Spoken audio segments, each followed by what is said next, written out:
आता केशीराजा हेची विनवणी मस्तकचरणी ठेवी तसे।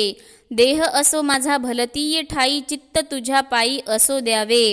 काळाचे खंडन घडावे चिंतन, तन मन धन विन्मुखता। कफवात पित्त देह अवसानी, ठेवावी करुणी दुरितेही। सावध होतो माझी इंद्रिये सकळ, दिली एका वेळे हाक आधी। तुका म्हणे तू या सकळांचा जनिता, येथे ऐक्यता सकळांसी।